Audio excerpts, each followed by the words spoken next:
thank you very much. Thank you very much. I'm sorry that Ronald Reagan couldn't be here. I'm sorry that Donald Trump can't be here. So you're just going to have to settle with me. So good evening, my fellow citizens. I would hasten to begin by extending a hearty congratulations to all of you who have been so kind to come and assist me in celebrating the 20th anniversary of my 36th birthday.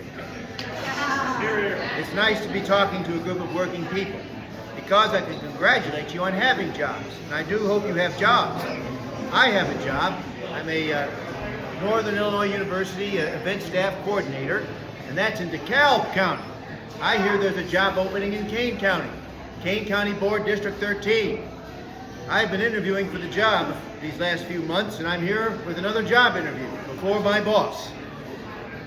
It'll be a shorter commute for me, and I hope that it will also be beneficial for you.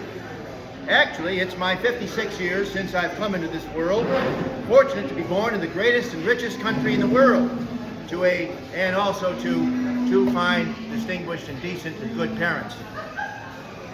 Being 56 and the person I am, I cannot help but think of someone from U.S. history, Richard Nixon.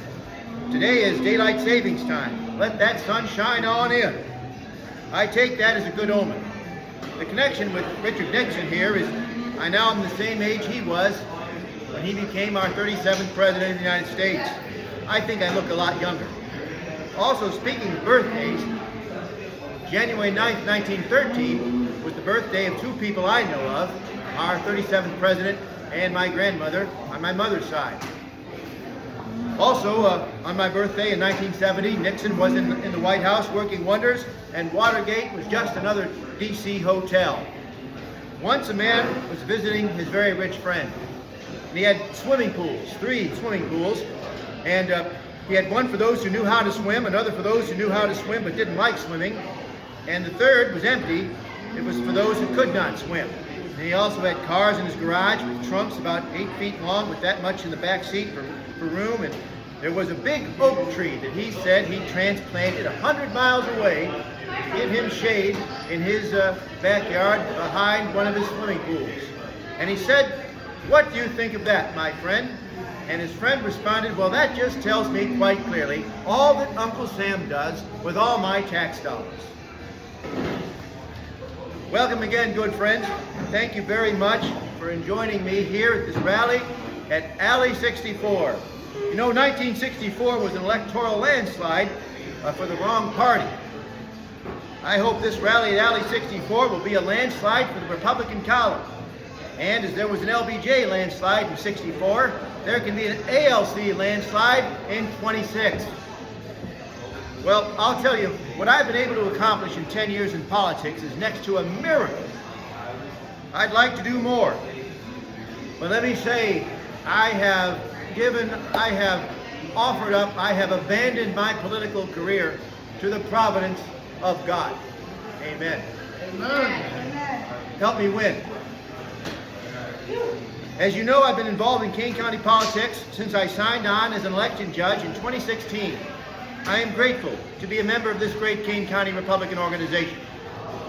I have been a candidate for office in the past, and I have long believed it to be an obligation as a citizen to be an involved participant in the greatest form of government on this earth, from precinct to president. And I've once again, and I've once more, tossed my hat in the ring for public office. Oh, hand it to the lady.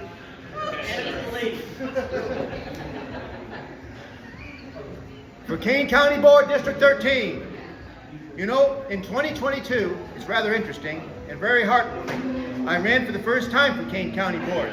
And I ran that year because a person in my precinct, may his soul rest in peace, encouraged me to run.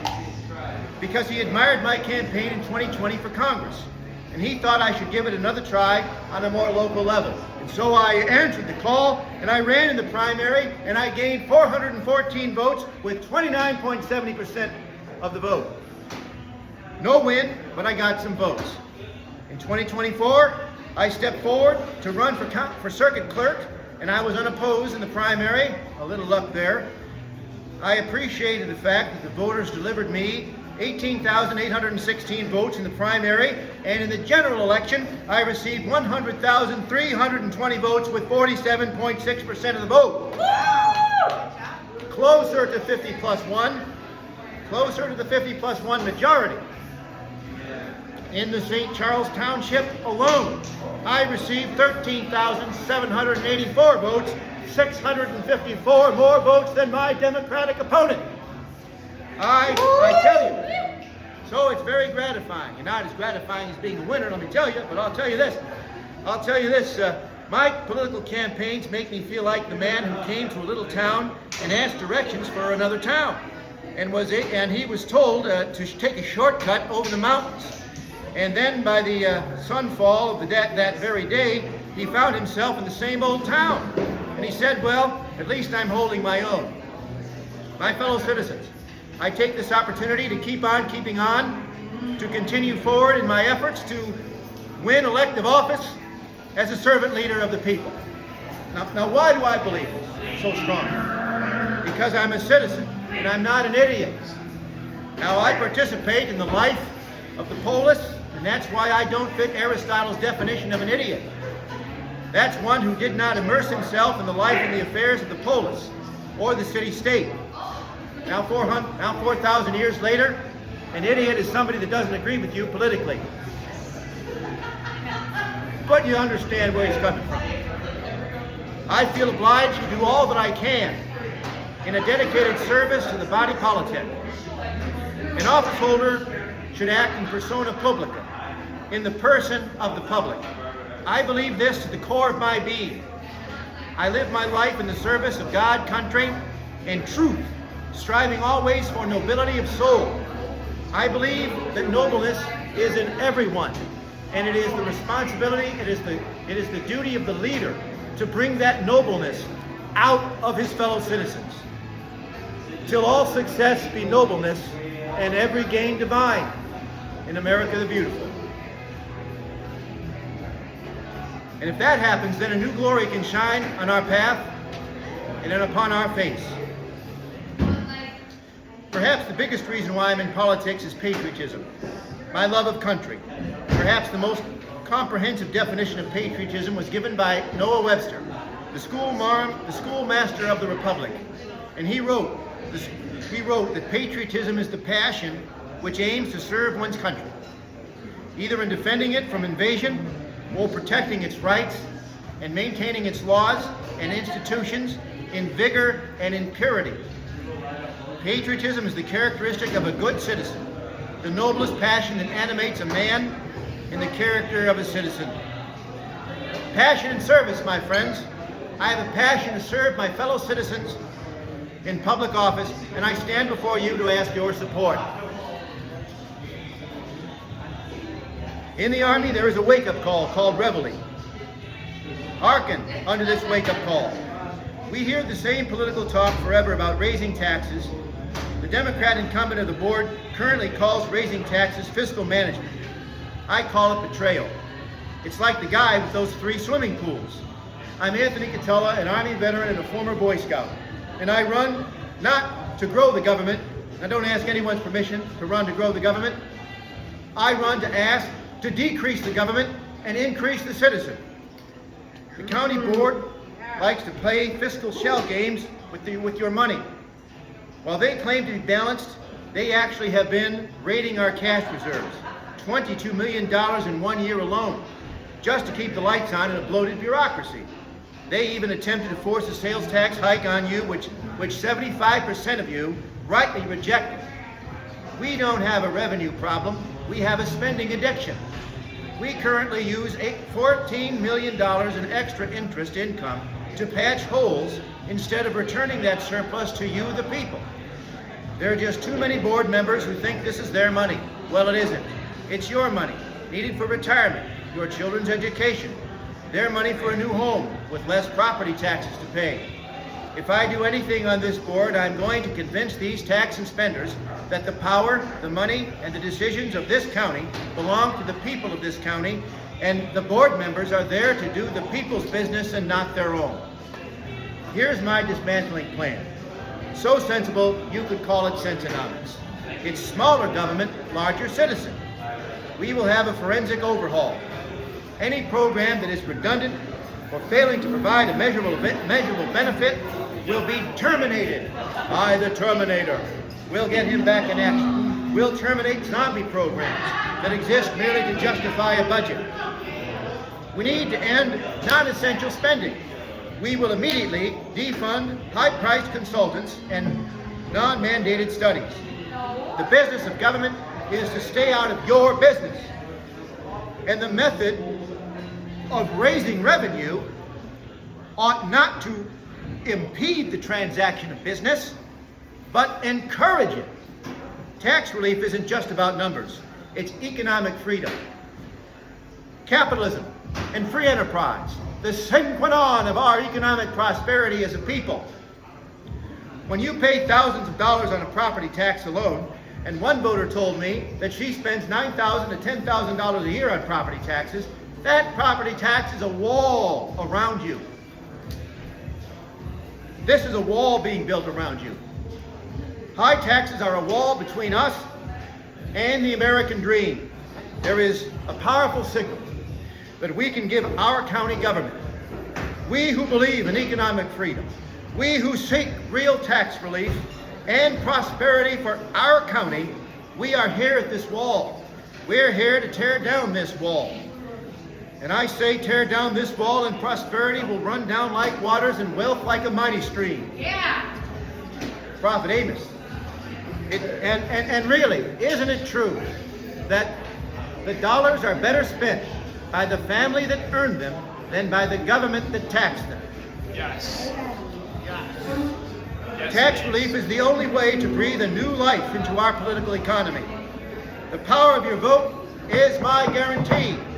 You may well ask, how will I actually make this happen? One person on the board can be ignored unless that person has a mandate from the people. When you vote for me, you are not simply picking a name. You are signing a contract for accountability. I will be the no vote on every single budget that contains unverified waste. I will use this bully pulpit to name and shame the department heads that do not open their books, and I will partner with Mr. Kane County himself, Chris Lowe, to ensure that every red cent, and I was going to have a penny to show you, every red cent of surplus interest is used to lower your levy and not pad a department head slush fund. Voting for Anthony Catella means you are hiring an auditor who will not be afraid to make the hard decisions, the uncomfortable decisions that a public servant for the public interest knows he has to make. I am not afraid to make uncomfortable decisions, as for example, between property taxes and program cuts. If forced to choose between either of the two, I will prioritize cutting non-essential programs and internal waste over raising the property tax level that we are already stretched thin with inflation. And I would dip into the reserves only as a one-time bridge and no more than 5 to 10% of the total reserves to prevent the immediate collapse of critical services, not to mask a long-term deficit. These reserves are for emergency purposes and emergency purposes only. It's much like the Irishwoman, the elderly Irishwoman whose house was bombed in the London Blitz in World War II. As the rescuers moved out, they spied a bottle of brandy that she'd stored behind the staircase, all that was left standing, and she was barely conscious. And one of the workers pulled the cork to give her a wee dram of it. And she came around immediately and said, "Here now, there now, put it back, that's for emergencies." So with the reserve funds. I am for economy and public expenditure with tax reduction and tax reform. I follow conservation as a practical policy.